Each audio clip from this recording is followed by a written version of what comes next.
이 한국의 시인 가운데 한하운이라는 시인이 있습니다. 들어보신 분들이 있는지 모르겠는데요. 이 시인은 17살 되던 해에 나병에 걸려서 고통스러운 나날을 보내야만 했습니다. 이 나병 환자로 살면서 그는 이 자신의 아픔을 구슬픈 시어로 표현해서 많은 사람들의 마음을 적셨던 비운의 작가였습니다. 근데 그의 시를 읽다 보면 여러 사람들로부터 손가락질 받아야만 했던 문둥이였던 그 자신의 삶, 그리고 그것을 통해서 천대와 소외, 그리고 서름과 아픔을 고스란히 그의 시를 통해서 우리가 느껴보게 됩니다. 그의 작품 중에 이 나는 문둥이가 아니올시다 라는 식의 이런 구절들이 나옵니다. 세상은 이 목숨을 서러워서 사람인 나를 문둥이라 부릅니다. 호적도 없이 되씹고 되씹어도 알 수는 없어. 성한 사람이 되려고 애써도 될 수는 없어. 어처구니 없는 사람이 올시다. 나는 문둥이가 아니올시다. 나는 정말로 문둥이가 아닌 성한 사람이 올시다.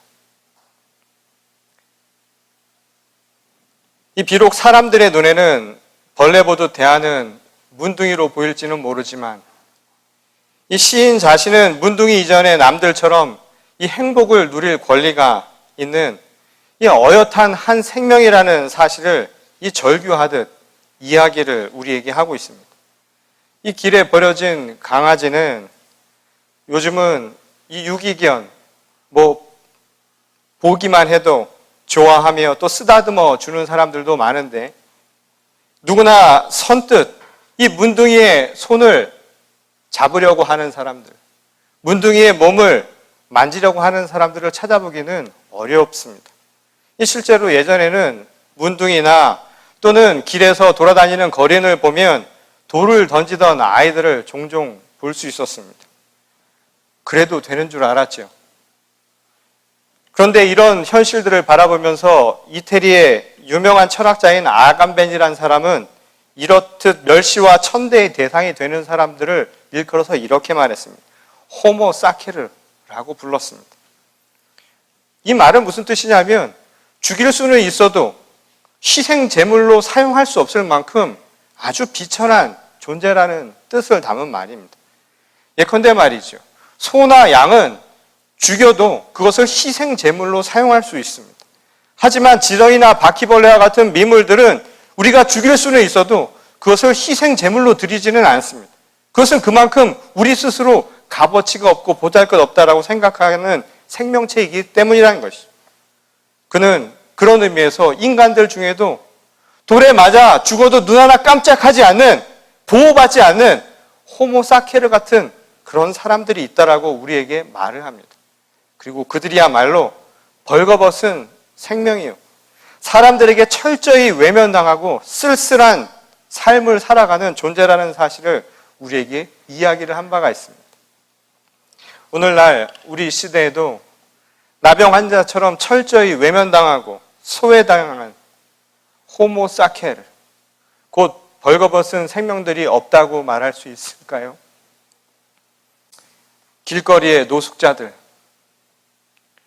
요즘엔 학교에서 친구들로부터 따돌림 당하고 폭력의 희생이 되고 있는 흔히 말하는 왕따 학생들,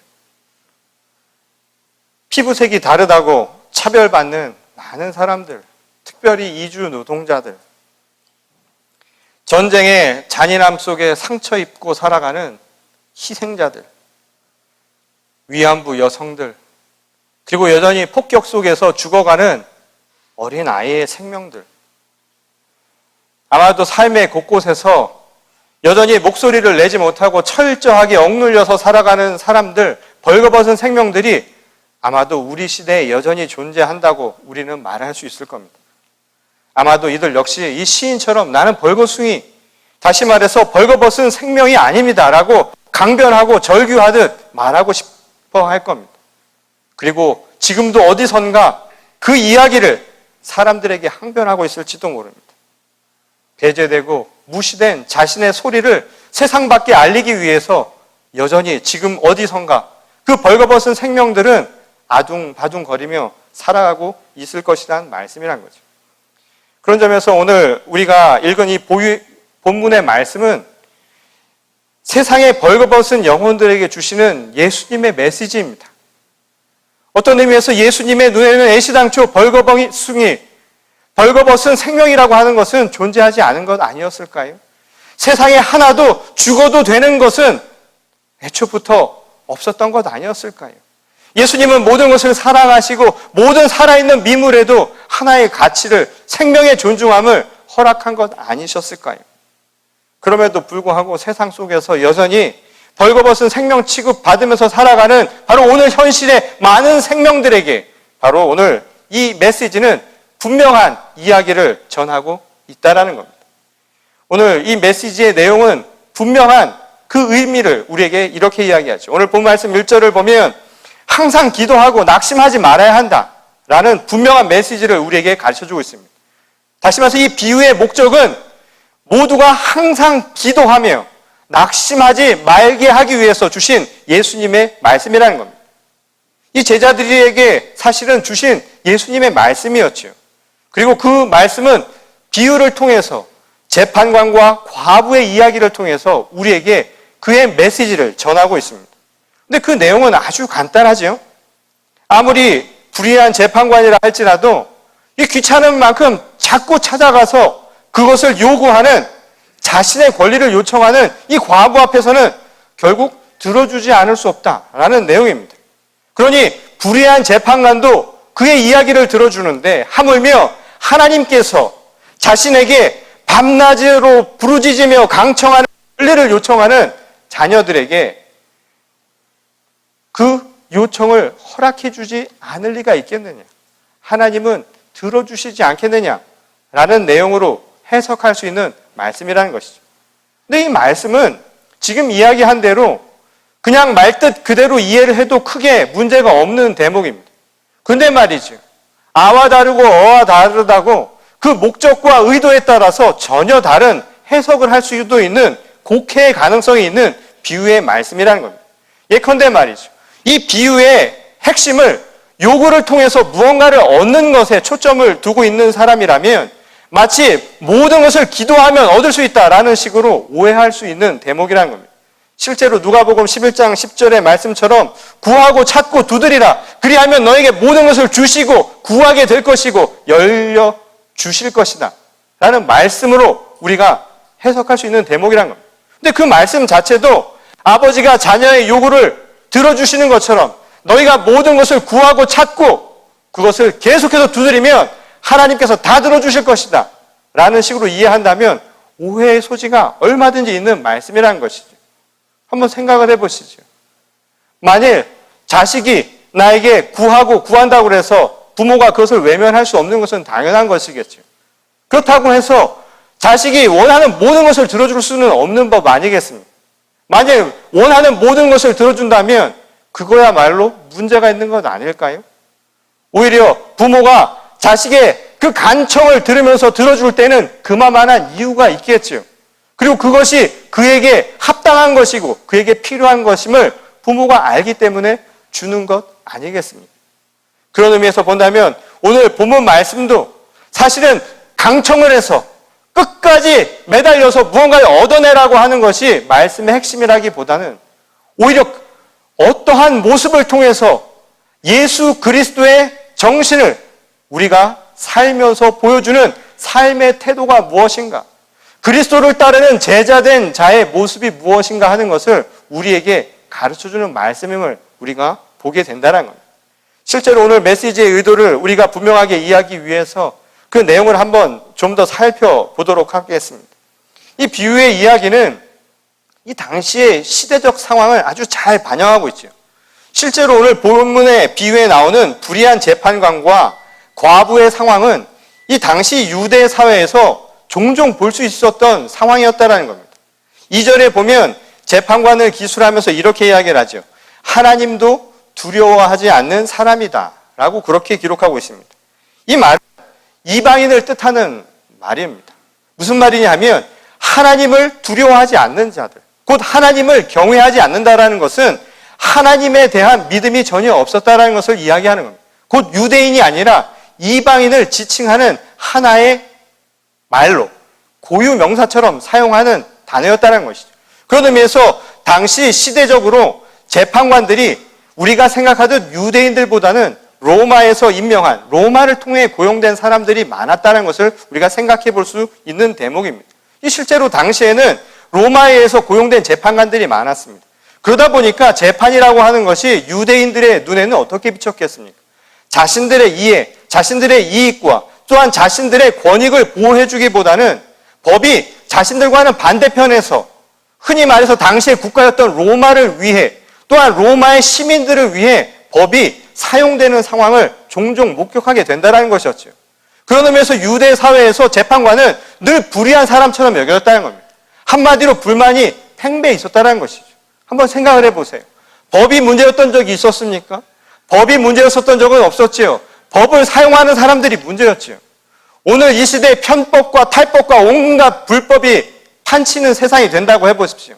그리고 법원에서, 법정에서 정의가 또한 옳은 것들이 제대로 인정받지 못하고 불의와 잘못된 것들이 인정받고 그것이 탈법과 편법 속에서 인정받는 세상이 된다면 과연 누가 법을 믿겠습니까?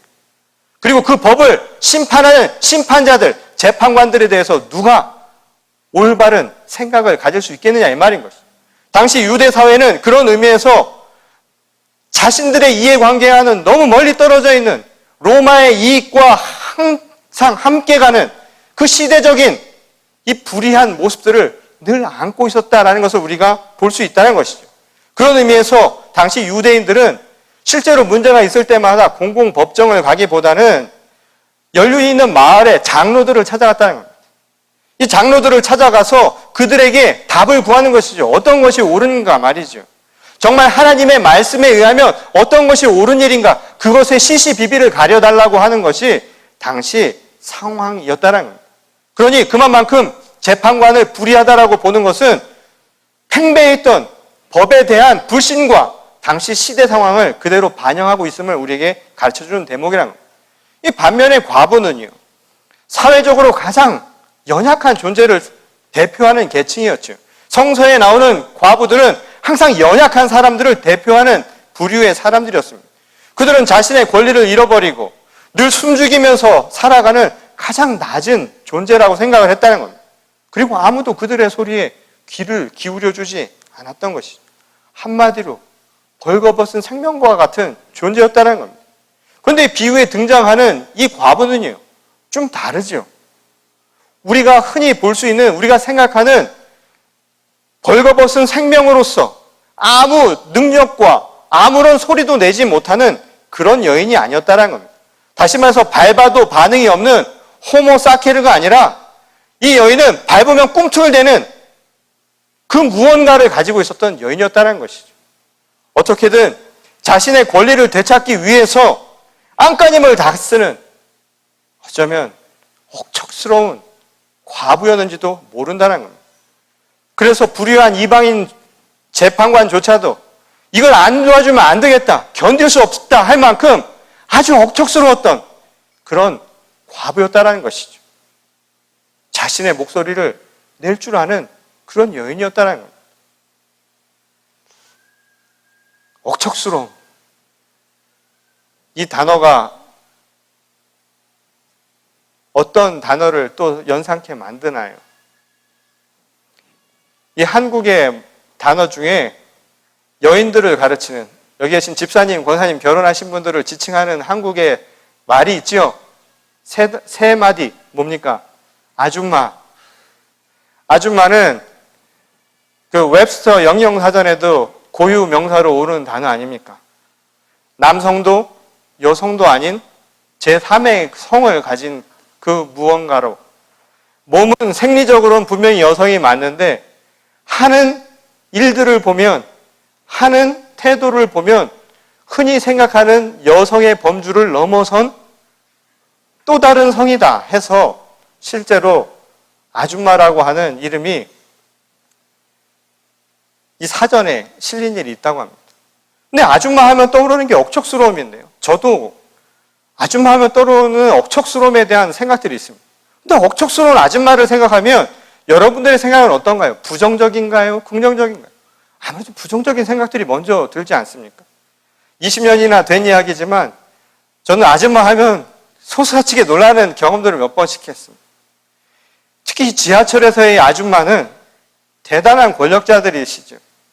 문이 열리면 몸이 뛰어가기도 전에 자신의 소지품을 던지는 분들 아닙니까? 자리를 맡기 위해서. 아직도 기억이 나는데 자리가 나서 앉으려고 위에 있는 물건을 꺼내서 뒤로 돌아서 앉는데 뭐가 물컹하더라고요. 이미 제가 물건을 들고 돌아서는 그 순간에 누군가 뛰어와서 그 자리에 앉았던 겁니다. 제가 뒤돌아서 보니까 어느 아주머니가 저를 보고 웃고 계시더라고요. 백화점을 한번 가보십시오. 세일이 있다고 하면 물불 가리지 않고 문을 들어갑니다. 근데 저는 아직도 놀라운 게 왜 아줌마들은 그렇게 뛰시는지 모르겠어요. 이렇게 뛰어도 될 걸 왜 이렇게 뛰는지 모르겠어요. 여러 사람 아프게 하면서 뛰어가시는 아줌마들의 모습. 근데 그걸 통해서 뭔가를 하는 거예요. 장바구니에 물건을 더 많이 담기 위해서, 적은 돈으로 더 많이 담기 위해서 정말 억척스럽게 살아가는 아줌마들을 생각하게 되죠. 어쩌면 부정적인 모습으로 그려질지도 모릅니다. 그래서 아마 이 이야기를 들으면서 여러분들의 생각 속에는 이런 억척스러움일 거야. 그 과부는 재판관에게 가서 그렇게 억척스럽게 매달렸을 거야 라고 생각할지도 모릅니다. 저는 아직도 그 억척스러움에 놀라운 경험들이 있었는데, 그 예전에는 왜 시외버스를 타면 왜 그런 분들이 있었어요. 타가지고 얼굴 험상궂게 생기신 분들이 있죠. 누가 봐도 저분은 뭘 했을 것 같은 분들이 타서 자신이 몇 년도에 무슨 사건에 연루된 적이 있었습니다. 자기가 다시 갱생을 위해서 다시 살려고 하니까 나를 좀 도와주십시오 하고서 물건을 사라고 이렇게 돌립니다. 그때 이미 저같이 마음이 심약한 사람들은 굉장한 압박감을 느끼게 되죠. 그리고 대개 그런 분들은 육감적으로 아는 모양입니다. 꼭 제 앞에 서서 눈을 부라리고 가지 않고 서 있습니다. 그 당시 저는 그 두려움에 그분이 팔던 신발 깔개를 하나도 아니고 3개나 샀던 경험이 있습니다. 하나를 샀더니 친구는 없냐고. 그래서 하나를 샀고, 그랬더니 친구가 하나뿐이냐고 물어서 하나를 더 샀던 경험이 있습니다. 그 폭력적인 상황에 도저히 감당할 체력과 그리고 마음 상태가 되지 않았던 것이었죠. 근데 놀라운 것은 바로 옆에 있었던 아주머니였습니다. 불하려보는 그 남성을 함께 불하려보는 겁니다. 그러다 죽을 수 있다라는 식으로 쳐다보는 그 아줌마를 보면서 놀라움을 제가 경험했던 적이 있습니다. 재판관에게 찾아가서 내가 이렇게 하면 안 된다, 죽자 사자라고 매달리니까 재판관조차도 어쩔 수 없이 들었다라는 이야기가 마치 이런 억척스러움처럼 우리에게 다가오게 되면, 오늘 이 말씀이 마치 예수님이 하나님께 매달리는 것도 죽자 사자로 한번 매달려 보십시오 라는 말씀으로 이해될 수 있는 대목이라는 거죠. 정말 그렇게 해서 매달리라는 것일까요? 그래서 과연 얻고자 하는 것이 무엇이냐 이 말인 겁니다. 어떤 의미에서 오늘 이 말씀은 우리가 생각하듯 기도를 통해서 뭔가를 얻는 것, 그냥 무작정 매달려서 얻고자 하는 그것에 핵심이 있는 말씀이 아니라 어찌 보면 그 자체를 통해서 우리에게 무슨 메시지를 전하고 있다는 생각을 해볼 수 있는 대목이라는 것이죠. 기도를 통해서 그냥 주어지는 무언가를 내가 얻고자 하는 것, 내가 원하는 것을 다 얻고자 하는 것이 이 이야기의 핵심이 결코 아니라는 겁니다. 오히려 처음 이야기한 것처럼 항상 기도하고 낙심하지 마는 것, 이것이 바로 그리스도인의 신앙관이요, 또 그리스도인의 삶이 되어야 한다는 것을 사실은 애둘러서 우리에게 말씀하고 있는 대목이라는 것이죠. 실제로 그것을 알 수 있는 것이 바로 이 말씀의 배경입니다. 이 역사적으로 보면 이 말씀은 당시 예수님께서 제자들 그리고 당시 시대를 살았던 초대 교인들에게 주시는 말씀이라고 이해할 수 있는 대목입니다.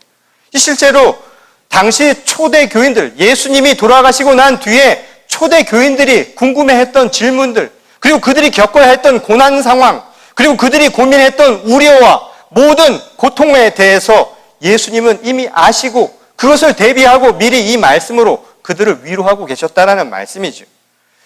당시 이 나라를 잃어버리고 살아가던 모든 유대인들에게 최대의 관심은요, 하나님의 언약대로 메시아가 언제 오실 것인가 라는 것이었습니다.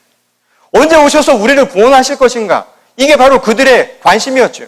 그런데 초대 교인들, 그리스도인들이라고 하는 사람들은 이미 유대인들이 갈망했던 메시아를 이미 보았죠. 그러나 십자가 사건 이후에 초대 교인들에게 고민은요, 그런 의미에서 언제 그분이 다시 돌아오시는가에 대한 질문이었습니다. 다시 오시겠노라고 재림을 우리에게 약속하셨는데 언제 다시 오시겠느냐고, 그들에게는 가장 중요한 질문이었다는 것이죠.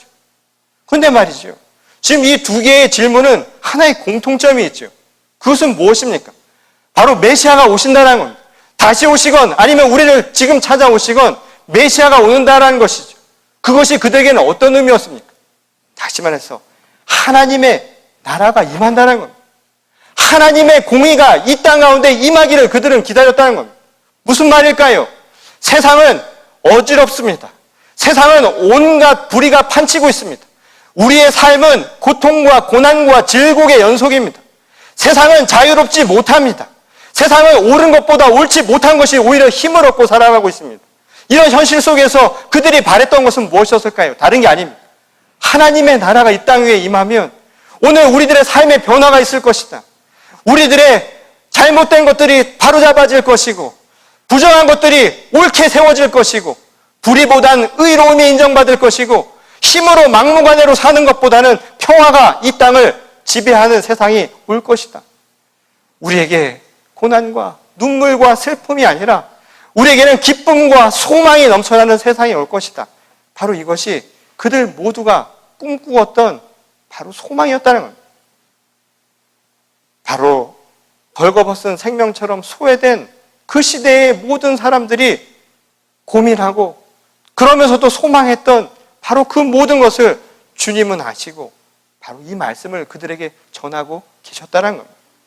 그런 의미에서 오늘 비유의 이야기는 바로 그 과부의 이야기를 통해서 바로 그 현실의 고통 속에 살아가는 사람들의 아픔을 예수님께서 함께 아파하시며 전한 말씀이라는 것을 우리가 알 수 있게 된다는 것이죠. 과부의 억척스러움은요, 그런 의미에서 우리가 생각하던 모든 받아내려고 하는 그런 억척스러움이 아니었다는 겁니다. 그가 보여준 억척스러움은 사실은 원하는 것을 받기 위한 것이 아니라 정당한 것을 제대로 받기 위한 것이었죠. 내가 생존 방식으로 뭐든 얻으려고 하는 것이 목적이 아니라 사실은 내가 가질 수 있는 당연한 권리를 되찾기 위한 억척스러움이었다라는 것이었습니다. 부당하게 자신의 권리를 빼앗겨버린 이 현실 속에서요, 진실이 왜곡되고 불의가 지배하는 이 현실 속에서 힘으로 남의 것을 빼앗아도 그것을 되돌려주는 것이 아니라 힘이 없이 사는 것을 원망해야 하는 이 현실 속에서 지금 정면으로 맞서서 싸우는 바로 이 여인이야말로 이 시대의 그리스도의 뜻이 임하는 모습이라고 예수님은 말씀하고 계시다는 것이죠. 예수님이 이 땅 가운데 보여주신 십자가의 삶이 무엇이었습니까? 잘못된 것들, 부정한 것들을 바로잡기 위해서 끝까지 맞서 싸운 것 아닙니까? 십자가의 정신을 통해서 피 흘리신 것조차도 사실은 그것을 우리에게 보여주시기 위함이 아니었을까요? 바로 항상 기도하고 낙심하지 말아야 할 이유를 바로 여기서 찾으라는 것입니다. 오늘 그 희망의 메시지, 그것은 다른 것이 아니라 오늘 고난을 두려워하지 않는 바로 예수 그리스도의 제자된 삶을 통해서 나타날 것이라고 주님은 오늘 이 비유의 말씀을 통해 우리에게 가르쳐주고 있다는 것이죠. 제가 사진을 하나 보여드리려고 하는데요. 이 사진은 제가 유일하게 가지고 있는 저희 할머니와 찍은 사진입니다. 왼쪽에서, 여러분 보시기에 왼쪽에서 두 번째 계신 분이 저희 할머니 김북술 할머니입니다. 그리고 저 때도 역시 간지나는 양복을 입고 있네요. 가장 작은 저 아이가 바로 저입니다. 중간에는 이미 세상을 떠난 저희 형과 위에 저희 누나가 같이 찍은 사진인데요. 저희 할머니가 1905년생입니다. 그리고 대한민국을 시끄럽게 했던 한일 월드컵이 열렸던 2002년, 그것도 어버이날인 5월 8일 날 하나님의 부르심을 받았습니다. 하나님의 부름을 받으신 그날에 저는 가보지도 못했고 일주일이 지나서야 그 소식을 들었습니다. 어릴 때부터 할머니랑 같이 살았기 때문에 할머니에 대한 애정이 남달랐는데 할머니가 돌아가시는 것을 보지도 못하고 미국에 유학하는 동안 돌아가셨기 때문에 그냥 혼자 슬퍼했던 기억이 납니다. 제가 왜 저희 할머니 이야기를 하냐면요, 1905년도에 태어난 저희 할머니가 살았던 인생 이야기를 여러분에게 함께 나누어 보려고 합니다. 저희 할머니가 살았던 세상이 어떤 세상이었는가 하면요, 유년 시절은 일제 시대를 맞이해서 젊은 시절을 다 보냈죠. 일제의 식민지 생활을 보내면서 여러 어려움들을 많이 당했을 겁니다. 나랏말을 잃어버렸어야 했고 학교도 제대로 다니지 못했고 그리고 자기의 이름도 빼앗기면서 살았습니다. 그러다 해방이 온 뒤에 얼마 되지 않아서 전쟁이 일어났죠. 전쟁이 일어나고 저희 할머니는 이북분이셨는데 다 그 전쟁통에 내려와서 이산 가족으로 살아야 하는 아픔을 맛봐야만 했습니다. 그리고 남편과 큰아들이 공무원과 군인이었기 때문에 늘 쫓겨 사는 한국 전쟁 시기를 보냈고 그 시기 동안 어린 자녀들을 전쟁의 폭격으로 잃어버리는 아픔을 경험하게 되었습니다. 그리고 나서도 전쟁이 끝난 뒤에 먹고 살기 바빠서 또 먹고 사는 게 힘들어서 또 자녀를 잃고 또 병으로 자녀를 잃고 남아있는 자식들과 어떻게든 살아보려고 안간힘을 다 썼던 삶을 살아야 했습니다. 저희 할머니는 저렇게 서 있는 경우를 사진을 찍을 때 이외에는 볼 수가 없습니다. 왜냐하면 농사를 짓느라고 허리가 굽어서 90도로 허리가 굽었기 때문입니다. 날마다 겸손하게 사신다고 허리를 굽히고 사셨는데 허리를 굽히고 사는 할머니를 보면서 왜 우리는 이렇게 살까라는 생각을 여러 번 했습니다. 나이가 드시고 나니까 저희 고모들은 항상 집에만 오면 할머니에게 하는 말씀들이 이것이었습니다. 노인네가 돌아가지도 않으시고 오래오래 버티신다고 항상 그런 이야기를 할 때마다 제가 그 말을 듣고는 참 나쁜 고모들이다라는 생각들을 한두 번 한 게 아니었습니다. 근데 저희 할머니가 늘 부르시던 노래가 있었어요. 그 노래가 뭐였냐면 희망가라는 노래였습니다. 오직 아는 노래가 이거 하나였습니다. 이 풍진 세상을 만났으니 너의 희망이 무엇이냐 부귀와 영광을 누렸으니 희망이 족하냐. 일제시대에 나라를 잃어버리고 희망을 잃어버리던 사람들에게 이 노래를 지어서 불렀다고 하는데요. 역설적이죠. 희망이 있었을까요? 저희 할머니가 그렇게 힘든 하루하루의 삶을 살면서 이 노래를 매번 부를 때 정말 희망이 있어서 이 노래를 불렀을까요? 그리고 할머니가 원하던 그 희망은 부귀와 영광으로 채워질 수 있는 것이었을까요? 우리가 세상을 살아가면서 하나님께 억척스럽게 구하는 것은 과연 무엇이었을까요? 엄마가 억척스럽게 시장 가서 그렇게 바둥바둥거리면서 사오려고 했던 것이 콩나물이었을까요? 아니면 그걸 먹기 위해 기다리는 가족들을 위한 사랑의 마음이었을까요?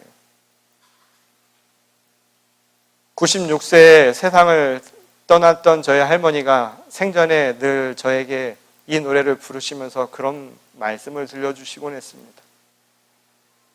희망이 무엇인지는 잘 모르겠는데 너희들이 잘 크고 무엇보다 하나님의 말씀 속에서 잘 순종하면서 하나님의 말씀대로 늘 기뻐하고 감사하는 삶을 오늘 살았으면 좋겠다. 그래서 내가 오늘 족한 것은 무엇이 채워져서가 아니라 오늘 하나님께 감사할 수 있는 이 마음, 항상 기도할 수 있는 이 마음, 그래서 낙심하지 않을 수 있는 이 마음을 주신 것, 이것이 내게는 큰 희망이다. 어쩌면 내일은 오늘보다 못한 날이 될 수도 있지만 오늘 내일을 준비하며 낙심하지 않고 항상 기도하겠노라는 오늘 이 마음의 준비를 한다면 아마도 우리가 맞이할 내일은 기쁨과 소망의 내일이 되지 않을까요? 오늘 이 비유의 말씀을 통해서 우리의 마음속에 다시 한번 새겨볼 수 있기를 바랍니다. 오늘 하나님이 우리와 함께 하십니다. 그리고 하나님이 주신 그 말씀 속에서 참된 소망을 발견하고 참된 희망을 발견하고 마치 벌거벗은 영혼과 같은 우리들의 삶일지 모르지만 그럼에도 불구하고 하나님이 나와 함께 하시는 것에 기쁨을 얻고 오늘도 희망 속에서 항상 기도하며 낙심하지 않고 나가는 저와 여러분 모두가 될 수 있기를 주님의 이름으로 간절히 축원합니다. 우리 다 같이 기도하시겠습니다. 주님 감사를 드립니다. 오늘도 우리를 찾아와 주셔서 우리에게 참된 희망이 무엇인가, 우리가 불러야 할 희망의 노래가 무엇인가를 알려주시니 감사를 드립니다. 마치 세상을 벌거벗은 생명처럼 갖지 못한 것, 소외된 것, 또는 세상 속에서 멸시와 천대를 받으며 산다고 생각하며 살았던 것은 아니었을까요? 그리고 여전히 그렇게 살아가는 사람들이 우리의 주변에는 없었을까요? 눈을 들어 하나님의 놀라우신 은총을 다시금 발견하고 우리가 불러야 할 희망가를 다시금 회복하게 하여 주시옵소서. 그리고 더불어 함께 생명을 가꾸며 살아갈 수 있는 신앙의 사람들이 되게 하여 주시옵소서. 우리가 맞서서 싸워야 할 불의한 것들, 정말 억척스럽게 싸워야 할 것들을 위해서는 끝까지 버티며 싸워 나갈 수 있도록 도와주시기를 원합니다. 불의한 현실을 싸워 나가게 하시고 악한 영들에 맞서 싸울 수 있는 선한 영향력을 또한 저에게 허락하여 주셔서 이 시대에 참된 그리스도의 자녀로 살아가게 하시고 또한 더불어 하나님의 뜻을 날마다 품고 예수 그리스도가 다시 오실 그날을 희망하며 오늘 소망하며 항상 기도하는, 그리하여 준비하는 주님의 거룩한 교회와 성도가 되게 하여 주시옵소서.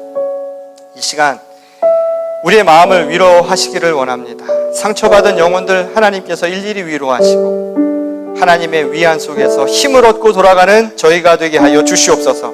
또한 무너진 시대의 어둠을 하나님 비정함이 아니라 하나님의 사랑과 평화 속에서 또한 하나님의 정의를 위하여 끝까지 버티며 싸워나가는 주의 거룩한 교회 그리고 성도들이 되게 하여 주시옵소서. 오늘 이 시간 하나님께서 우리에게 그 깊은 사랑과 은총으로 채워주실 줄 믿사오며 거룩하신 예수님의 이름으로 기도드렸습니다.